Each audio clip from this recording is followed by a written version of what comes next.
목포 말이었습니다. 그만큼 23편이 유명하다는 이야기고, 그리고 믿음을 다음으로 23편을 전 세계적으로 많이 알고 있는 말씀입니다. 오늘 특별히 여러분과 함께 네 번째로 사망의 골짜기에서 살게 하신 하나님이라는 제목을 가지고 말씀을 나누기 원합니다. 아마 혹시 책을 좋아하시는 분이 가정에 보면 마음을 열어주는 101가지 이야기라는 책을 아마 손쉽게 볼 수 있을 것입니다. 몇 해 전 2년간 베스트셀러로 알려졌던, 한국이 아니고 세계적으로 알려졌던, 또한 미국에 계신 저자가 쓴 책인데 베스트셀러로 알려졌던 책입니다. 이 책에 보면 춤추는 사람의 이야기가 나오는데, 미국의 오클랜드와 샌프란시스코를 연결하는 유명한 금문교가 있습니다. 이곳에는 도상에 17개 톨게이트가 있고 통행료 징수대 박스가 17개가 있습니다. 어느 날 이 책의 저자가 그 중에 한 징수대를 통과하려고 보니까 그 박스 안에서 티켓도 끊어주고 돈도 받는 사람이 아주 음악을 크게 틀어놓고 댄스 음악을 틀어놓고 춤을 추는 것을 보았습니다. 그러면서 돈을 받는 것입니다. 그가 춤추는 댄스 모습이 너무나 멋있어서 파티를 열고 있군요 라고 질문을 했더니 그분이 제가 지금 파티를 하고 있습니다 라고 합니다. 누구를 초대했는데요? 이렇게 물어봤더니 제 자신을 초대했습니다. 짤막한 시간에 그런 대화를 하고 이제 지나가게 됐습니다. 얼마 후에 또 금문교를 지나게 될 때 이분이 자기와 대화 나눴던 사람을 또다시 좀 만나고 싶은 그런 마음이었습니다. 역시 그곳을 지나가는데 그분을 만나게 되었고, 이분도 역시 똑같이 댄스 음악을 크게 틀면서 춤을 추면서 돈을 받고 티켓을 주는 겁니다. 그래서 왜 당신은 파티를 열고 있는데 저쪽에 있는 16 티켓 주는 사람은 파티를 열지 않습니까? 이렇게 물었어요. 그런데 이분이 하는 말이 저 사람들은요, 관입니다. 관. 아침 8시 30분부터 출근해서 오후 4시 반에 퇴근하기까지 저 사람들은 관 속에 갇혀있는 시체들입니다. 그래서 당신이 그럼 저 사람과 다른 이유가 무엇이요? 나는 미션이 있습니다. 미션이 뭡니까? 저는요, 비록 내가 이 일을 하고 있지만은 앞으로 댄스 교수가 될 예정입니다. 그래서 여기서 돈을 받고 여기서 연습장에서 연습을 하고 있는 것입니다. 이런 이야기를 했습니다. 저들의 방을 보세요. 저들의 방은 닫혀있는 관이라면은 제 안에는, 이 박스 안에는 열려있는 무대입니다. 저는 비록 티켓을 주고 돈을 받지만 저의 미션이 있기 때문에 너무 행복하고 즐겁습니다. 그런 얘기를 합니다. 마음을 열어주는 101가지의 이야기를 쓴 분의 그 책은 의도가 참 생기를 주고 싶고 또 절망한 사람들에게 의욕을 주고 싶은 그러한 뜻에서 101가지의 글들을 쓰게 되었습니다. 그러면서 어떤 분은 참 먹기 위해서 사는 관처럼 그 관 안에 아침 8시 반부터 4시 반까지 그 관 안에 들어가서 사는 사람이 있고, 어떤 사람은 또 그 안에 같은 일을 하면서도 미션이 있고 꿈이 있고 그리고 그 일을 위해서 최선을 다하는 그런 모습입니다. 여러분과 내가 살아가면서 때로 우리는 어떤 감옥 안에 또 어떤 관 안에 있다라고 생각을 할 때에 그런 갇혀진 그 울타리 안에서도 어떤 사람은 소망 있게 살아가는 사람이 있고 어떤 사람은 그 울타리 안에서 검은 그림자 속에서 먹구름 속에서 낙담하고 실망하고 사람들을 만나기조차 원치 않는 외롭게 혼자 살아가는 사람도 있을 것입니다. 오늘 특별히 여러분과 내가 사망의 골짜기를 지날 때 이런 갇혀있는 울타리 또한 갇혀있는 웅덩이를 지날 때 우리는 어떻게 하면 소망을 가지고 믿음으로 살 수 있을까? 그 중에 첫째는 사망의 골짜기에 대한 준비가 필요합니다. 여러분과 나는 사망의 골짜기를 지날 수 있다라는 것을 가정해서 그거에 대한 미리 마음의 준비가 필요하다는 것입니다. 사망의 음침한 골짜기라는 그 단어를 이제 본문에 보면은 깊은 어둠의 골짜기로 되어 있고, 그리고 사망의 그림자로 킹 제임스 버전에서는 그렇게 번역을 하고 있습니다. 사망의 그림자. 그러니까 사망이 아닌 사망과 같은 그런 그림자가 우리에게 놓을 수 있다는 것입니다.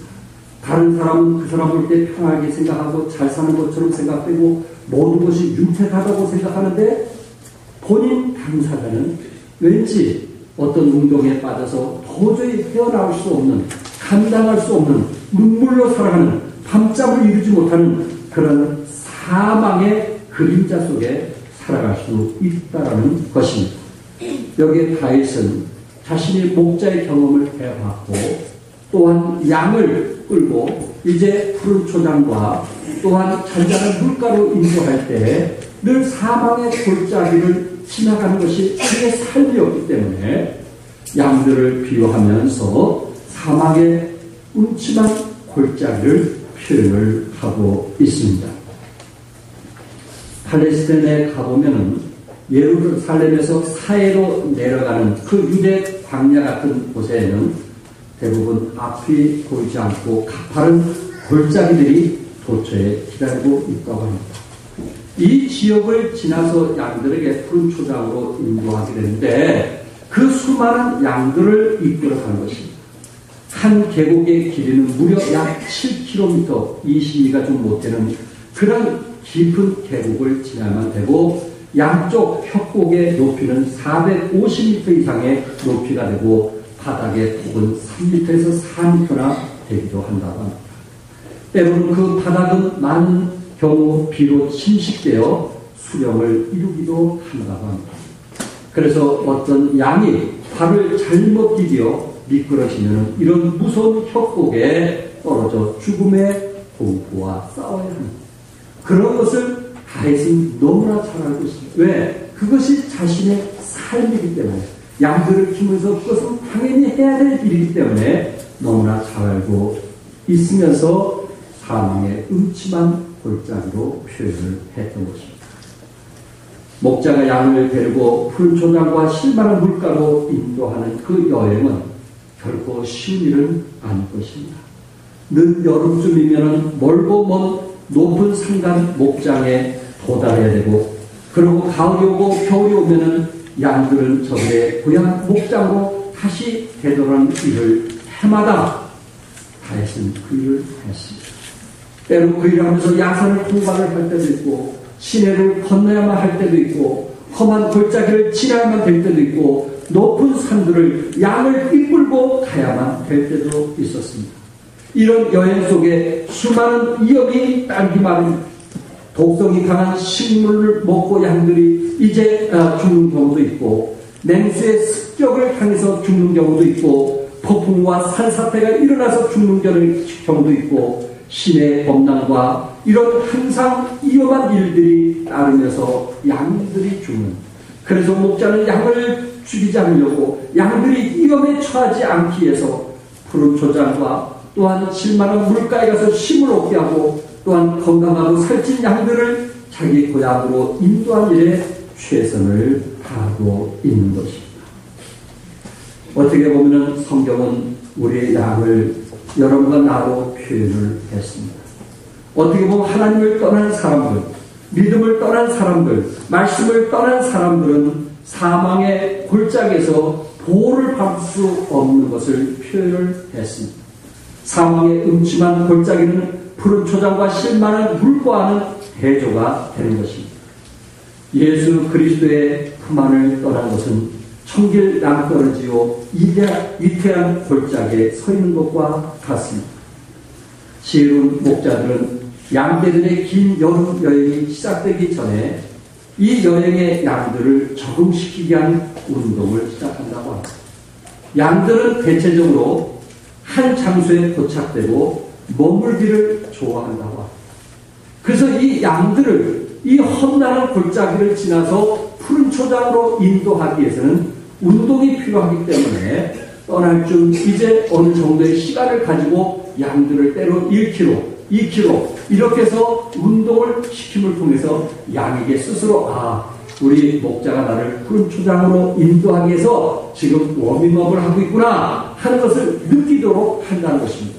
그럴 때 그런 위기와 어려움이 있을 때 정신을 차리고 목자의 그 음성에 귀를 기울이고 그리고 목자가 원하는 그런 곳으로 가면서 사망의 음침한 골짜기, 사망의 그림자 같은 그런 곳을 무사히 지나서 푸른 초장과 쉴만한 물가로 갈 수 있다는 것을 양들은 안다는 말입니다. 요한복음 16장 6절 같이 한번 읽어볼까요? 시작. 내가 이것을 너에게 이름은 너희로 실족하지 않게 하려 한다. 예수님이 우리에게 이름은 너희로 뭐하지 않게 하려니라? 실족하지 않게 하리라. 여러분을 실족하지 않게 하기 위해서 예수님께서 우리에게 미리 말씀하셨어요. 33절 같이 읽겠어요. 시작. 세상에서는 너희가 환난이 당하나 담대하라. 내가 세상을 뭐 했노라? 이겼노라고 말씀했어요. 환난을 당하나 담대하라. 내가 세상을 이겨노라. 여러분과 내가 환난을 당할 것을 말씀하셨어요? 하지 않았어요? 이미 말씀을 했어요. 여러분과 이 땅에 살아가면서 사망의 음침한 골짜기, 사망의 그늘, 먹구름 끼는 곳을 지나갈 것을 이미 주님은 아셨어요. 그러면서 말씀하십니다. 환난을 당하나 담대하라. 내가 세상을 이겨노라. 이렇게 말씀하고 있는 것입니다. 성도 여러분, 예수님을 개인의 구세주로 영접하셨습니까? 네. 하나님의 자녀에 대한 확신이 있으십니까? 네. 우리는 때로 푸른 초장과 쉴만한 물가인 천국으로 가기 위해서 이스라엘 백성들이 가나안 땅으로 가기 위해서 반드시 그 40년 동안 광야의 길을 거쳐야만 되듯이 우리는 이 사망의 그림자가 낀 골짜기를 지나가야만 우리는 천국에 도달할 수가 있는 것입니다. 때로 다른 사람의 죽음을 통해서도 나의 죽음을 경고받을 수 있고 우리의 작은 질병, 작은 사고 하나하나가 바로 이런 다가오는 죽음의 실체를 느끼게 하는 죽음의 예언적인 그림자들이 될 수가 있습니다. 1995년 5월 28일 대구 1호선 지하철 안에 많은 사람들이 죽은 것을 우리는 압니다. 그 옆에 백화점을 이제 짓기 위해서 백화점을 짓다가 그 지하에 밑에 백화점 지하를 공사로 들어갔던 사람이 포크레인을 잘못 하다가 아마 이 도시 가스 폐관을 친 것 같습니다. 그 가스가 금이 가면서 이제 거기서 샌 가스가 지하철 속으로 들어가게 됐어요. 그 속에서 천천히 파크가 일어나면서 가는 도중에 파크가 일어나면서 불빛이 터지면서 그곳에서 가스가 터지게 됐어요. 결국 그곳에 죽은 사람이 102명이 죽게 되었고 110명의 사상자를 내렸습니다. 그래서 죽은 사람과 부상당한 사람을 합해보니까 219명이 되었습니다. 주택 건물 80대가 이제 건물이 무너지게 되었고 또 차량 150대가 이런 파편을 통해서 쓸 수 없는 그런 일이 일어나게 됐습니다. 엊그제와 같은 얘기 아닙니까? 화재 참사에서 우리는 사망의 음침한 골짜기가 어떠했는가 하는 것을 알 수 있었습니다.